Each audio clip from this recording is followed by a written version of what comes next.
यो बकुल्ला हेर्नु त बकुल्ला बोट यत्रो ठुल्ठुलो छ है हैन त झाङ यत्रो ठुल्ठुलो छ तर दाना एउटा पनि लागेन कारण के भने लाइले हेर्नुस् यो किराले हेर्नु त लाई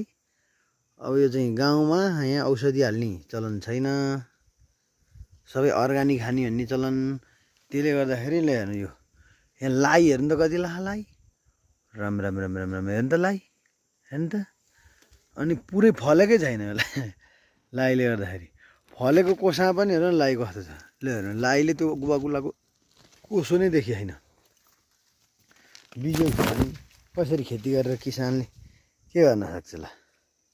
हेर्नु त ल हेर्नु फलेका दानाहरू छन् यहाँ यी पुरै लाइले छोपेछ ल यो औषधि पाइन्छ बजारमा चाहिँ अब गाउँठाउँमा त कहाँ औषधि पाउनु बोट यत्रो यत्रो ठुल्ठुलो छ